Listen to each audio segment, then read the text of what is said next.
Okay, so that was Far Away from Far Away. Really engaging story. I'm sure you all enjoyed that. Heard a lot of laughter during that screening. That was interesting. So just a quick reminder now of who we are. I'm Jane Adey. I'm host and producer of the broadcast on CBC Radio. And I'm delighted to be sitting across from Michael Crummey, who is, as you all know, one of our most celebrated writers.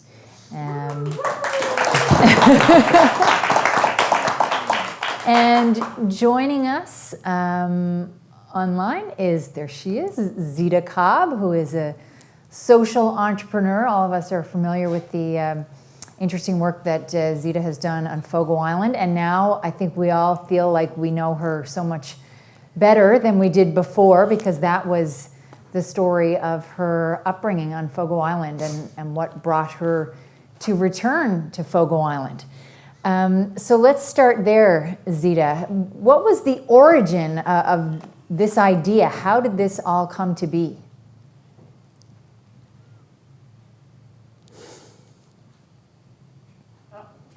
Last year was on mute, so I just saved myself from you having to say that to me, Jane. Well, it all started with an idea about economics, and it ended up here. And I think all of the things I ever think about start with economics somehow, because it's always, to me, a question of how do we use economy and economics to support the things that we care about most, to support the things that matter. And because I think a lot of what you see in Michael's story about my father's life have to do with failed economics, and economics that fails to serve people. And so anyway, the NFB has this remarkable history that on Fogo Island that Annette talked about, that I witnessed as a child, and actually I was in one of those scenes coming out of the church. And what I saw then was what a difference it makes when somebody asks the right questions and points you to the right things. Because at that time when Fogo Island was facing a near resettlement, we actually, it's an island that had, at one time 11, or I always think about it as 10 little communities. We barely knew each other. And we had all those religious differences that come out in the story. And I think left to our own, without the National Film Board and Memorial University, Fred Earle and Colin Lowe showing up, I don't know that we would have untied knots enough to come together. And so to me, that was the power of art, the power of people asking the right questions. And so when Annette and I were talking about this project in the very beginning, I was sort of imagining, okay, I wasn't actually thinking of art. I made the mistake of being maybe too many years in the business world. I was thinking about economics again. And so the idea of the project was launched, and then came Michael into the story, and that really saved the story from being a boring economics thing that nobody would be all that interested in. But I keep telling him I think he's told an economic story. He's just made it beautiful, and beauty matters. Let's talk about how you were able to tell the story, the collaborative process between the two of you. How did that work? Well, when Annette first talked to me about doing something, it was there wasn't a lot of direction in terms of what they had in mind. It was more they wanted to celebrate the NFB's connection to Fogo and the Fogo process because of the anniversary that had come up. And so she basically just suggested that I go to Fogo and talk to Zita. And that was really it. That was all the direction I had. And she said, we'll just see where it goes. And so I spent most of a week on Fogo, and I spent just most of every day of that week talking to Zita. And mostly during the day, we talked a lot about the history of Fogo Island, and about globalization, and about community economic development, and then every evening we would have supper together, and we'd sit there with glasses of wine or beer in my case, and without really directing it that way, we just ended up talking about our own lives. And for both of us, we ended up talking a lot about our fathers. And for me, that was the hook. The stuff we talked about during the day was all really interesting. But when she talked about her life growing up on Fogo and what her father's experience had been on Fogo, to me, that was the heart of, if I was going to write anything out of that, it was going to be that story. And I was kind of terrified. Zita said earlier today that she asked me when I left what I was going to do with all this stuff. And I said, I have no idea. But that was a lie. Like, I knew what I wanted to write about, and I knew that was absolutely not what she wanted me to write about. You know, like, she did not want this to be about her or her history or whatever. She wanted it to be about community economic development and about how people find their way in the world and how small places survive in a globalized economy. But I felt that what we talked about during the day and what we talked about during the evening were the exact same things. But the specificity of that story of her father, to me, was a way to tell that story in a way that would bring people in more than spreadsheets or something like that might. So I just went off, I sat down, and I thought, I'm just going to write that story. And then I sent it to Annette, and then she sent it to Zita, and I just waited for the axe to fall. I'm probably a dead man. But I think I don't want to put words in your mouth, but I think Zita at first thought, this is not what this is, but you came around, right? Is that right? Yeah, it took me time, so many times since we started these projects on Fogo Island, which has really been 15 years, people have wanted to have the Heidi story. The little girl grows up and goes away and blah, blah. Right. That's just not that interesting. And, there is the business of the world going around, and then there's the business of the world going forward. And what I want the sum of my energy to be to help make the world go forward. And it took me a while to get out of my own way and say, well, actually, this is not a story about me. This is a story about a person who grew up in this time, wedged between two centuries as modernity came on top of us. And it's equally the story of anyone else that lived in Outport, Newfoundland in that time. And I'm sure you would go around and find lots of us that have the same story. And so once I started realizing it's not about you, it's actually about us, then it was okay. I mean, it still catches me, when every one, like when I just was watching it now, it catches me with, as I said to you earlier, it has put me in a kind of a new relationship with my father. Not that I've ever fallen out of a relationship with him, but the urgencies of that time and his life and the lives people were living then are the same urgencies we have now around dignity and starting with economic dignity and indignity. We haven't as humans solved those problems. And I think you've given us the most beautiful setup that we could have ever hoped for to see them more clearly.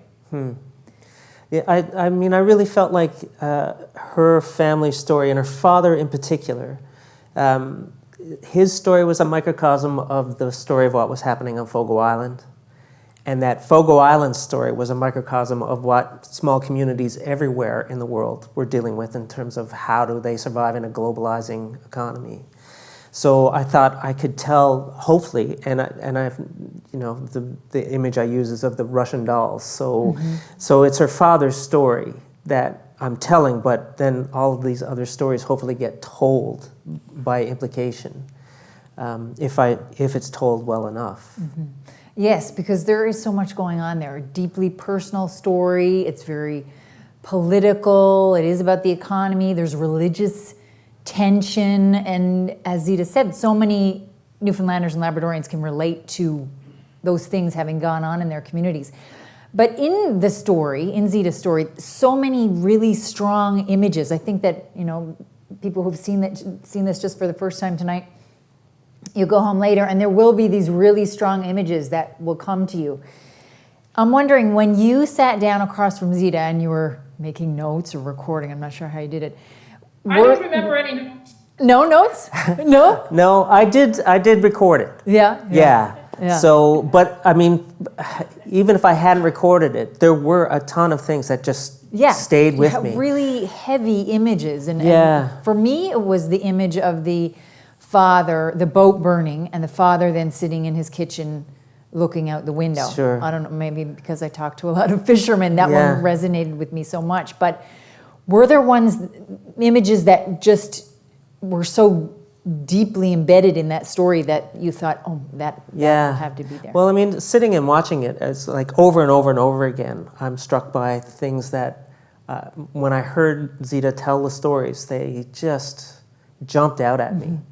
I mean, the story about her father proposing to her mother to save her from being sent abroad to work, and then taking her upstairs on their wedding night and putting the lamp on the table and then closing the door, and that being the story for 2 years.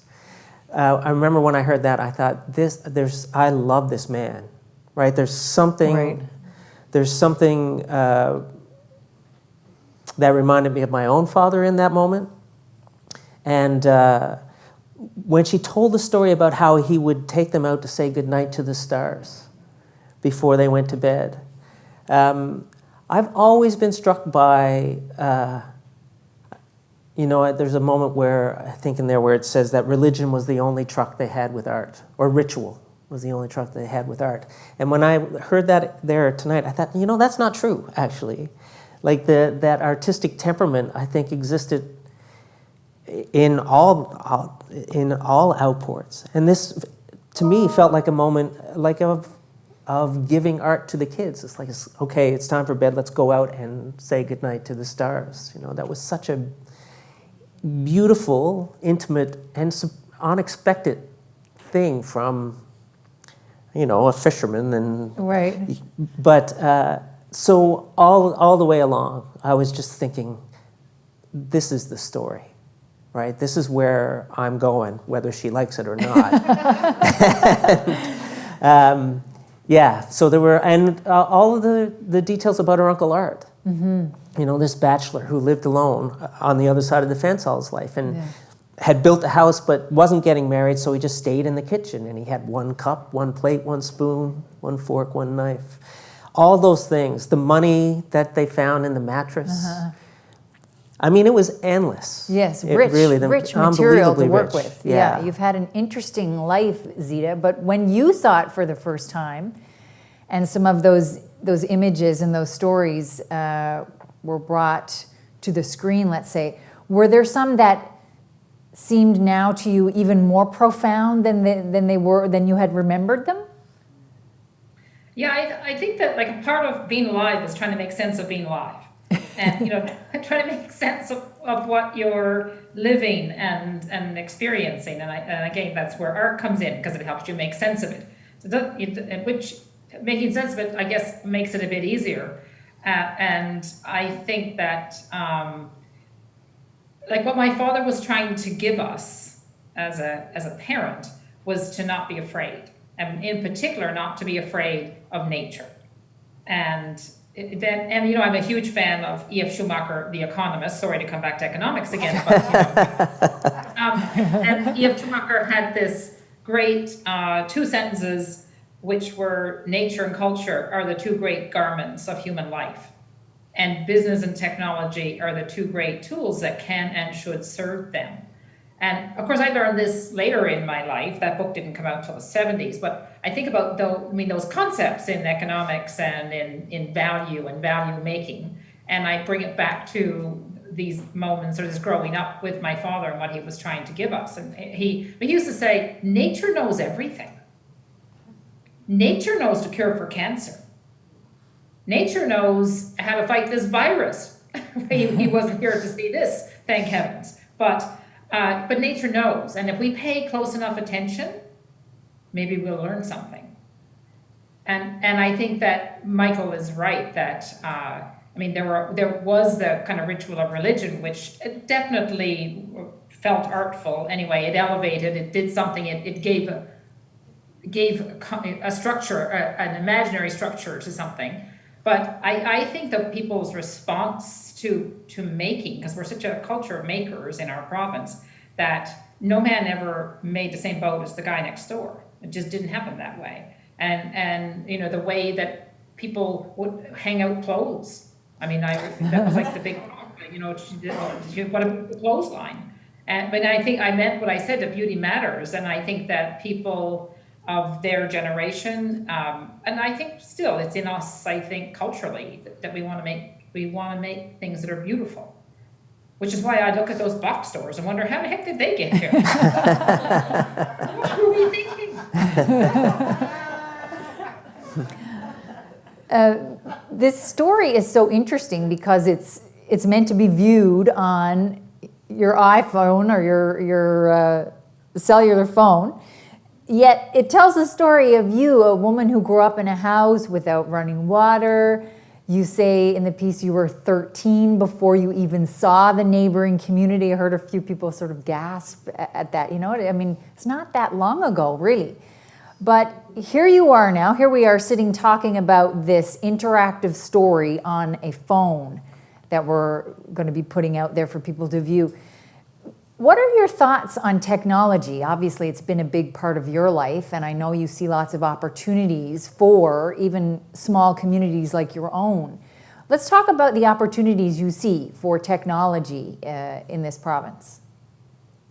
Well, if I go back a little bit, I am 62 years old, and I have lived in 3 centuries, and I'm not a vampire. Thanks for clarifying. Until I was 10, I really lived in the 19th century, possibly the 18th century, and that is mostly what Michael's story is about that time. Mm-hmm. And the world wasn't globalized then, and a little community off the northeast. I mean, we were part of the world. Obviously, we traded. We've always traded. We always imported things. We always imported salt and tea and all of that. We belonged to the world, but we weren't flattened by it. You could actually live apart. And when I was 10, I think about that time of all those draggers showing up and what happened. That was a technological change that we weren't ready for or didn't see coming, and it just showed up. And when it did, we lost agency. I mean, not that we had so much agency, because we live with the North Atlantic making decisions for us, but we did make a lot of decisions for ourselves. I think when that technological change happened, it was bad for people in coastal communities, and it was really bad for fish. And I think in the hands of wrong-minded business people, it caused great destruction.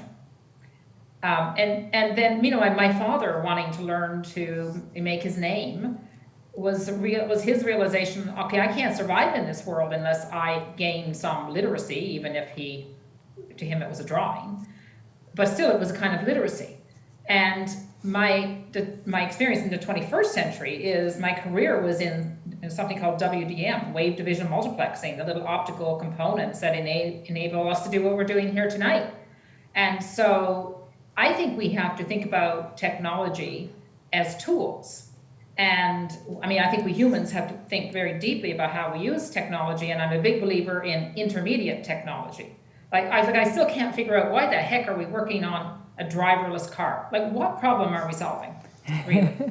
Other than the problem of let's take the labor out of the cost. I think that's the problem. I mean, that is probably unsaid. But in any event, back to technological change, I think we, as people in Newfoundland and Labrador, must always embrace our geography as a feature, not a fault. And we are far away from far away, and we are a small distributed population, now tangled up deeply, like everybody else, in a very globalized economy, and that is not going to change at all. And so if we don't soon hurry up, and I think we're so far behind, it frightens me, if we don't soon hurry up and develop the digital literacy, develop more literacy around how the global economy works, we're going to be always controlled by somebody else, and we will lose even more agency. And we talk about this beautiful film. It was a Newfoundland story, of a Newfoundland place written by a Newfoundland writer and Annette, Clarke, a Newfoundland producer, but we couldn't make the thing in Newfoundland because we don't have that skill set yet. And so I think technology, because we all, in telecommunications technology, information technology, we all need to have the skills. Like my father had this profound ecological logic I talked about. He also had a social logic. Like he managed to get along with a whole lot of people he actually didn't like. And then they didn't much like him either, I might say. But they all got along. And, you know, in private he grumbled. But if he was alive to see and understand the things that people say about each other online, it's like somehow, because, and again, I think that's a kind of illiteracy. I think we've got these tools and social media is one of them. We don't understand how to use them. Never mind, we don't understand how to make such a beautiful film. And these are not hard things to learn. We just have to be deliberate, organized, and intentional about learning them. And then we can extend the reach of our culture and extend the reach of our voices. That was a very long answer. Sorry, Jane. That was longer than you thought. So this was our daytime talk, which was absolutely just completely compelling. And I mean, I could have stayed a month and done a month of those days. But then the evenings were quite different.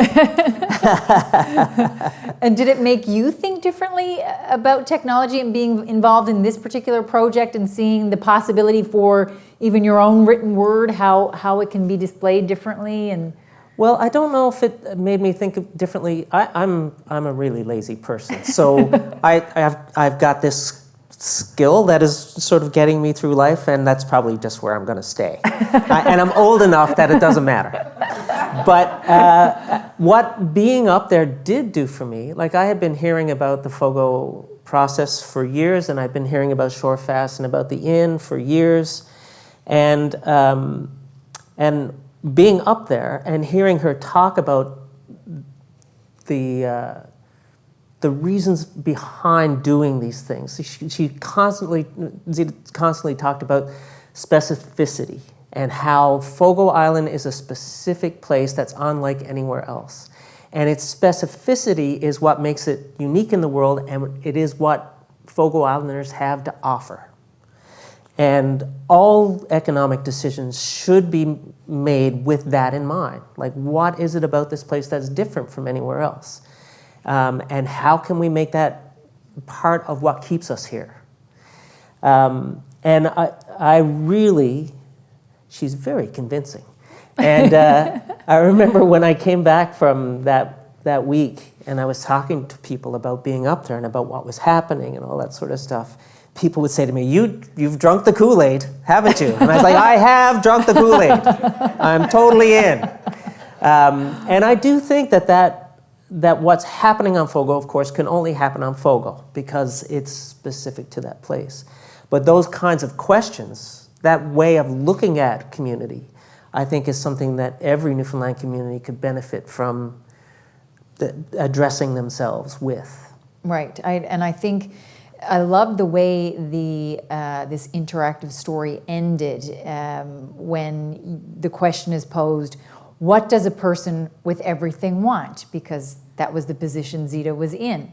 What does a person with everything want? And then you write, to salvage all that was good and true in her father's life and to make it visible and to return it to the world. Is that what you want for people to take away from this piece of art, that they have a lesson in what to value? I think so. I mean, I'm not really conscious when I'm writing of what the hell I'm doing. But I think the thing that I was really drawn to in the way that Zita talked about her father, and by extension, the way that she talked about Fogo, was that there was an intrinsic value to the way people lived in that place. And the way that they lived in that place made them who they were and made them unique in the world. And that it's very easy to lose that. And I thought, whenever I looked at the big picture of what Shorefast and what Zita was doing at the Inn, that sort of stuff, it all came back to her father. It all came back to what she admired in him and what he had taught her. And that what she wanted to do, really, and I think at that point I was writing about myself, right? Because I've written about my father so much. And I think it is true that I have this sense that there's something intrinsically valuable in my father's life that most people wouldn't see. And a lot of my writing through my adult life has been an attempt to make that visible, to say to people, this matters. What this man was and the way that he lived and what it made of him is something absolutely unique and intrinsically valuable, and I want you to see it because I grew up seeing it. And I think Zita has taken that one step further, not just that she wants people to see it, but she wants to return it to the world. Mm-hmm. She wants it to keep making Fogo Islanders. Mm-hmm. So. And Zita, how about you? Is this what you want from this project, for people to recognize? I think we've all learned from what you've been doing in Fogo Island that there is so much value here in what we have in our culture. But is that your intent, what you hope with this particular project, that it prompts more people to think about what we should value here? That it prompts more people to act on it. Okay. And as my father would say, and then Michael captured that a little bit, he used to say, I don't actually care what you think. I don't really care what you feel, I just care what you do. What are you doing about it? I mean, in as far as your thinking and feeling changes what you do, then that's what matters. And so in these projects on Fogo Island that we started, and it's a lifelong thing, it'll be, we built the inn hoping that the whole thing lasts at least 100 years as a physical structure. But you think about that inn, let's just take that. It is a Trojan horse.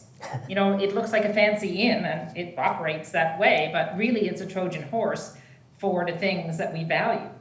And it's a platform and a Trojan horse into which we can practice hospitality. We can use it to activate different thinking about food and food traditions and new food traditions. It's, we have a community host program that I think we accidentally were the inventors of something called regenerative travel, which is, why can't, Louise down the road actually help guests understand the place? We don't need to turn her into a hospitality robot and make her like everybody else. And so I think giving voice to people is a part of hospitality. And, in some ways, the new needs to look a bit like the old in some ways, not in technology ways, mm-hmm. It cannot, but in the ways we practice hospitality, in the way we are with each other. I think the posture we as people who live in Newfoundland and Labrador have to each other is a part of the specificity of us. And, it's not easy to translate into, a commercial setting that becomes part of our economy and part of our visitor economy, but it's also tangled up with culture and nature, which is why we decided we would build an inn and have a place that would welcome people into this culture in a way that isn't, I love the accordion, but I get frustrated that we think that our culture can just be expressed by, a caricature of someone playing an accordion with an ugly stick. And there's nothing wrong with that, but I think there's a little more to it. And so what we have to figure out is how do we bring people into that in a way that creates a relationship between host and guests that is dignified for both. And, I think for every thread in that building, for every stick of wood, it was always, we asked ourselves, how do we put the learnings? Because we're holding hands with the past. We lost the inshore fishery, so that was a break that we had to make sure we didn't lose everything in the break, that we turn it into something new.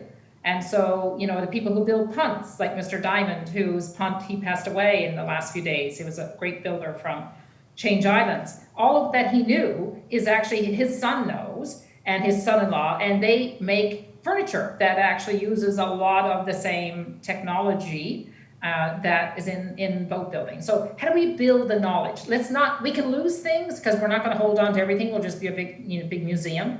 But how do we turn knowledge, not lose knowledge, turn that into something else that helps sustain us economically? I think that's such a delicious challenge. And we can do that, but we can't do it if we're cynical. Mm-hmm. So. Just wanted to go back to what your father used to say about not caring what you think, but caring about what you do. You're part of the province's economic recovery team right now. Can you give us a hint of what you're encouraging them to do? I think it's, we are doing some thinking. I think it's what we're talking about here tonight in a way. It's the same questions of, well, we all know we're in a mess. We're standing at the edge. We're not at the edge of a precipice. We're in a big darn hole is where we are. And I think that most people in our province want to walk upright, want to feel that we break even or pay our way or whatever however we want to express it. And we do not have an economic model that is sustainable or dignified, really. And we're not children, we don't need to wait for someone else from away to sort this out. Not that we don't need help from away, of course we do. And I think it's about belonging to the world by, holding on and reaching out. And I think we are trying to figure out as a province, how do we do that? And how do we build it on what we have? How do we build it on what do we have? What do we know? What do we love? What do we miss? And what can we do about it? And how do we get an economic model that supports that? Okay, I'm going to throw it open to the audience now. If there's anyone who would like to ask a question of either Michael or Zita about anything you've heard them talk about in the interactive story or the process that they went through to get there. Is there anyone who has any questions tonight about how this all came together or anything that you've heard? Okay, in the back, and maybe I'll repeat your question if people can't hear it. Go ahead. This is, first of all, I want to acknowledge Zita for her leadership and Michael for his creativity in taking what she said and make it possible. This is very inspirational and needed at this time of peril that we're in. But Zita, where do we go from here? How do we make this move ahead? You spoke about learning from the past and not forgetting where we came from. How do we take this model, this creative, historical, social media model, and move forward with it? Could you hear that, Zita? I heard parts of it. It was the essence of the question about how do we go ahead from here? Yes. How do we take this creative social media model and move this forward? Where do we go from here? And also, congratulations to you and to Michael for a really interesting project that you've put together here. But yes, how do we turn this around? Yeah, well, I think that I don't have the answer. There are many answers, but I think it's thinking about the world as a dynamically reconfigurable network, and we are a node in the network. So let's start that way. And Gil Chin Lim, who was a great urban planner who thought about how do people live together and how do we create a world in which people can live in differently sized communities in different places, and how do we create a global network of intensely local places. And so I think it's about sort of, we stand back from our province and say, what are the pillars of what makes us specific? And you can call that out. I think we would probably all agree on that if we went through that exercise. And one of those pillars is absolutely culture, cultural expression, art. We have more than we have more than we deserve to have sometimes. I get mad at us because we squander it and we don't make the most of it and we don't get behind people like Michael. And so I think there's that whole thing. So then it becomes, how is that connected in? How do we make economy that around that is supportive of that? And obviously that ties into the fact that we have one of the most amazing geographies in the world. So obviously there's a visitor economy that we are doing a tiny, tiny, tiny bit of what we should be doing in the visitor economy and in the cultural economy. We're just starting, really. And we could go on and on about the fishery, and I think we have a fishery in the future. It's rethinking how that works and how it supports communities. I think one of the things we have to remember is it matters who owns what. We don't want, I think any of us end up living in our province where every part of the economic structure of our province is own somewhere else by some distant equity fund or something. You know, we've got to be thoughtful about ownership. Not that we have to own everything. I'm not suggesting that, but I'm saying we just need to be thoughtful about who owns what. It's a question we should always ask. And I think we just need to be more planful around our economy and how all the bits fit together. And I think as we go through this process, which is going to be going on for some time, and I think we all need to dig into it and try not to politicize it in a way that we end up, causing more disharmony than harmony as we move forward in the process. I think we can have a province that, can we save every last little nook and cranny that has someone living in it in our province? I don't say no, but it's not, it's not some God-given right. And we look at Fogo Island and it's like, we better wake up and participate in our own future and fight for it by being creative. And mercifully, we're Newfoundlanders and Labradorians, so if we're any good at anything, it's good at being creative. So I think we kind of start with that. Mm-hmm. And use all forms of logic, use ecological logic. The world is moving a little bit late in the day to a kind of a more thoughtful way around the environment and the greening of the world. We better not be late to that. So let's be ecologically minded, let's be socially and culturally minded, and also let's be economically minded, otherwise we'll be somebody's handmaiden forever. We can do that, can't we, Michael? Do you want to add to that? Sure we can.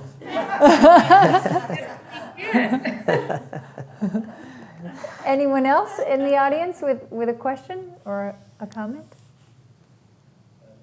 Okay, go ahead. First, Michael, I've read your books. We've read your books. They're fabulous. Thank you. So really enjoy them, and you're a real asset to the province. But my question is for Zita as well. I'm wondering what you're doing for your own sanity, dealing with this frustration that you must, clearly you're very diplomatic here tonight, but I'm sure you have times when you want to scream with the frustration of dealing with what you're dealing with now. It's beyond your control, with the pandemic and what you've come up against, specifically with tourism, and maybe some, the shutting down of tourism, for example, in Newfoundland this year, and I'm sure you're really frustrated with that. And what are you doing personally to deal with all that frustration? Could you hear that, Zita? I didn't catch a lot of it, Jane. Could you? Okay, so the frustration right now that so many people are dealing with during the pandemic, the shutdown of tourism, you've got a lot on the line out there on Fogo Island. How are you coping with these particular challenges right now? For sure, the past and these stories help because this, and Jane, you and I have talked about this in a context of fishers and people who are involved in the fishery. Frustration is a funny, I guess it's an emotion, and I certainly feel it. And as you say, I think the person who was asking the question said, there's not much I can do about it. I do what I can about it, and I think we are all coming up to year number 2, and where does that go? And like on Fogo Island, we've got, 250 people that are on layoff, and the kind of urgency of voices saying, what's going to happen? Are we going to get open this year? Which I can't answer, and no matter how much I want to give assurance, I don't want to give false assurance. But I think that we participate, we in the conversations that are going on in Canada around what does it take to get there, how we all understand that this whole vaccination process is going to take time, what can be done in the interim, what's going to happen with testing. So we try to be in the conversation, and if something can be done, we want to be ready to do it. And I think around managing frustration, I have seen many people in my life, in my growing up life, who go from being frustrated and angry to being bitter and then cynical and then just unproductive. And I think if there's anything I've learned, it's to kind of adjust my horizon to a place that I can be productive as much of the time as possible. And I don't waste any energy railing against anything. I don't put a single minute of my day into resisting. I'm only interested in building. So I will always go find the gap. Where is it that we can make possibilities? And, it was devastating. We lost a flight to Gander. That's the key flight for Fogo Island and for the northeast coast of Newfoundland. And we have no connection now to Canada. And I think that's the first time since Confederation. And that's one of these things, like you just went over a big bump and the whole bottom fell out of your tummy, and is that coming back? You can be darn well sure we are working on making sure what we could do to get it to come back. I think it will come back. But I just think we need to find some balance. I mean, we humans, in the very beginning of the pandemic, I don't know if you saw the talk by Neil Ferguson at the Mount Debates, and he said, we will look back on this COVID-19 from the distant future, and we will conclude that it was a mental disease. And he said, we'll conclude that because people were, and he's talking about people around the world, people will either overreact to it, so it becomes the only thing we think about, or they'll underreact to it and dismiss it. And both have consequences. And I think the longer we go through this together as Canadians or as Newfoundlanders and Labradors, we're learning. And I think we gotta maybe learn faster. We're a lot smarter now than we were last March. Yes, let's hope. Anyone else? Nature knows the answer. Any other questions? Go ahead. Just a question for Michael. Clearly, you hit the nail on the head with the way that you opted to tell this story. But when you were sitting back wondering whether or not, how they were going to react to this, did you have a plan B? I've never had a plan B in my life, ever. No, I didn't. To be honest, when I finished writing it, I wasn't sure how Zita would respond to it, but I knew it was good. Like, I felt like, and it was one of those magic. It felt like a gift, and I couldn't wait to sit down every day and put on paper what I had been taking in. So I think I just thought, this is it. And if this is a no, then they're going to have to find somebody else, probably. I don't think there was anything else I could do with the material than what I ended up doing. So, thanks for not saying no. I still think a poet could write a book of economics. And that would, as most books of poetry are, I'm sure that would be a bestseller.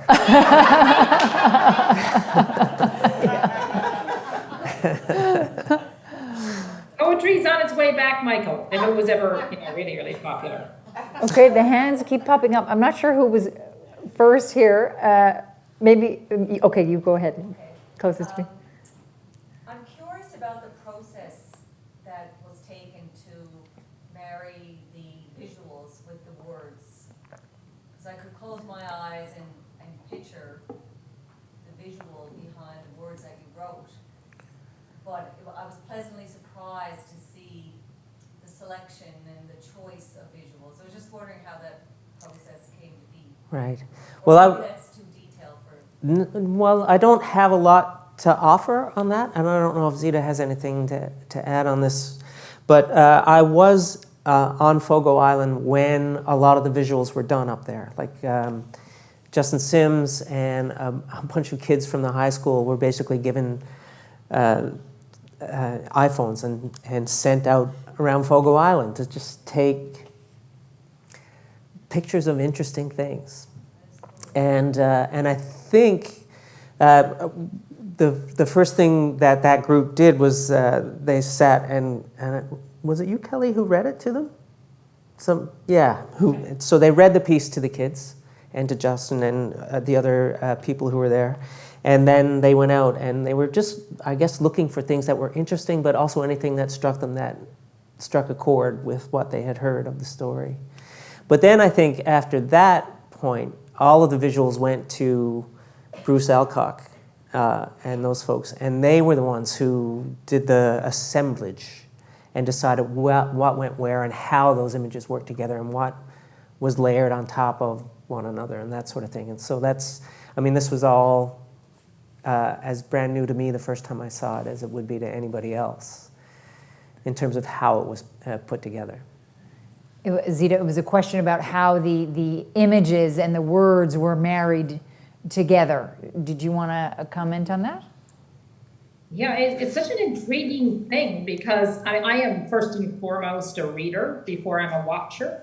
And in fact, I tend to find that the images get in the way of reading. So to put them together, it causes a little bit of a disconnect. But I think that they were so well, the images supported the words. I don't know, I think about the images supporting the words, not the words supporting the images, because I think I started with words. And I think that it's closely aligned that for me as a reader, I kind of almost, they're there, but I don't realize I'm watching. I think I'm reading. Hmm. And I think the woman who does the reading is fantastic. I mean, she's in inside my head now. Yes, I think so too. We talked about that earlier. It's a real pleasure for so many senses when you're listening and looking. And yes, the quality of her voice, and I love the soft T's, the real Newfoundland soft T's, heart. You know, that real. It makes it so of this place. Okay, and right in the back. Go ahead. Just a couple of things, but I just wanted to, I hope Zita can hear me because you really got me thinking, Zita, and I appreciate your inspiration here tonight, as always, but during this pandemic, I can honestly say I've hearkened back to the song so many times, thank God we're surrounded by water. And so when you talked about, the possibilities that are out there for us, and I really think that this is where this conversation really has to start to go. Because Newfoundlanders, I believe, are, and Labradorians certainly, are optimists first. And so what we can do with that, you look around the rest of the world, and even long before the pandemic, and environmentally, we've got the cleanest air, we've got the most beautiful ocean around us, and yet what are we doing with those kinds of assets? Even, my goodness, you think about fresh water in the world, and what a commodity, when you talk about economics, what a commodity we have right here in our own province, and we're not even seeing it for what it's worth. So I think that's where the dialogue has to start to be shifted here. And I just wanted, Zita, if I could get your perspective on that for a moment. And I also wanted to point out, by the way, there's a term we use in this province that I think sometimes we need to reflect on, calling people CFAs. And I happen to live with someone who is referring to himself as an NBC, which is a Newfoundlander by choice. He's not a CFA, he's a Newfoundlander by choice because he wants to be here. He wants to be a part of our culture. He wants to be a part of our land. So, I'm really interested, Zita, just in a couple of thoughts. And then the other thing I just wanted to come back to was Michael's writing, if I could. Okay, thanks, Paula. I'll just do my best here to summarize that. Paula was talking about the fact she hears that song a lot. Thank God we're surrounded by water at this time. And it has highlighted for her what opportunities there might be in this whole mess, this pandemic. When we look at the assets that we have here, the cleanest air, the freshest water, wide open spaces, and And, I was interested in your thoughts on the economic opportunities coming from those assets. That is the most important work in front of us, is to, number one, take a real inventory of what we have, because we have a tyrannous number of assets to work with. And I think if we historically fall down anywhere, well, we fall down in a few places maybe, but we have fallen down, I think, as a population in learning how to use the tools of business and now technology. And so we've been all too happy for too long, and I speak from the perspective maybe of someone that's more an outport Newfoundlander, but we've always just been too happy to let someone else figure out the business model, and we'll just sell them, we'll let them buy the fish and then we'll complain about them. I think we haven't had the healthiest attitude toward just thinking about business as just a tool. It's just a way of organizing ourselves and organizing resources to create economy that support us where we want to be. It's not that hard or complicated, but I think we spent too much time railing against it somehow, instead of saying, just a second, it can't be that hard, let's figure this out. And I give the Fogo Island Inn as an example, and you probably know this, when we were starting making the inns, I cannot tell you how many people, and none of them from outside of Newfoundland, who would say to me, who's going to pay $2,000 a night stay on Fogo Island? I was like, why wouldn't they? For all the reasons that, was it Paula? I didn't catch her name. It was the reasons that Paula just said. Of course. But we just need to approach it with a platform of real hospitality. I think if you think about every industry has its own quirks, but how often in our province do you hear, oh, well, we'll just get a few dollars off the tourists this summer? It's like, okay, that's not good. Those tourists are people. And that's not how you build, a proper visitor economy. And so all we need to do is just to embrace business as something that we can do just as good as anybody else, and we can do it with dignity, and we can do it in a way that it supports the things we love. That's a small little mindset change. And when we make that shift, we'll see differently. And then I think the world opens up, because I do think we have a tyrannous number of assets that we're just getting started. And just quickly, you wanted to follow up with Michael? Yeah, to follow up to Michael really quickly. I really was intrigued with how you wrote it, referencing she. And as we went along, obviously we figured out, wait now, this is Zita, and this is her family story, and this actually isn't just about Zita, it's about all of us as Newfoundlanders and Labradorians. There was somewhere, everybody could relate to something in that story, without a doubt. So I believe that was very intentional, either on your part, maybe on Zita's part more so. And also, the way it was written with the different script really was intriguing. And I just wanted, was that intentional? Where did that come from? Well, I think that the different scripts that they use, when we were talking about how we wanted this to look, because it was always about it's going to be on a phone. One of the things I said I would really love to see is to at some points through it have the words on the screen so people can read the words as they hear the person reading the story. So I think the different scripts were just an attempt to make that more visually interesting as you go through the story.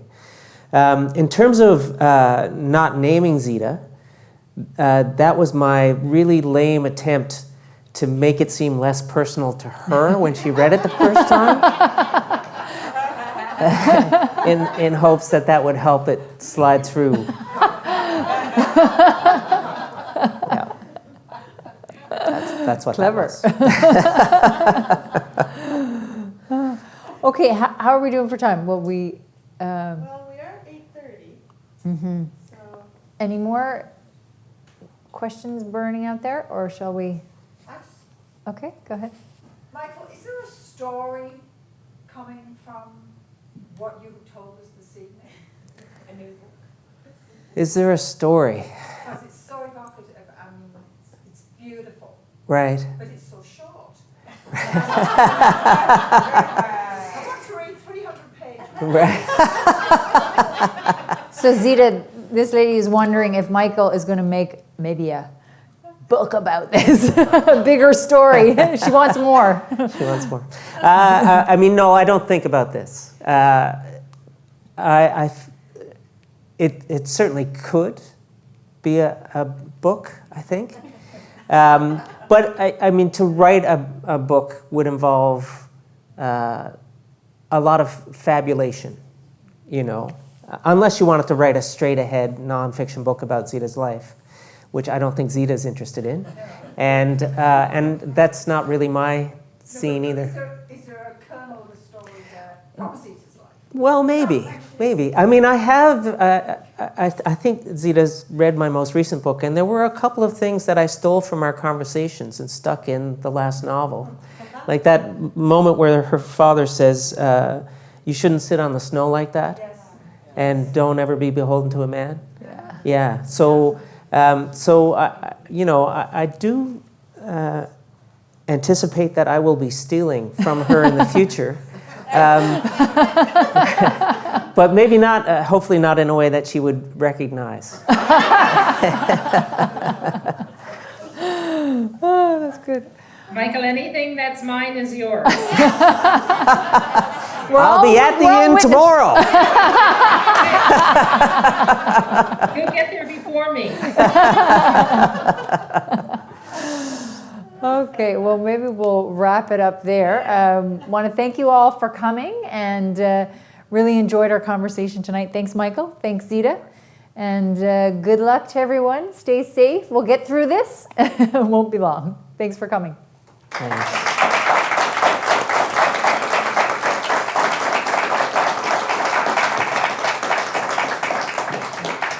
Thanks, Jane. Okay.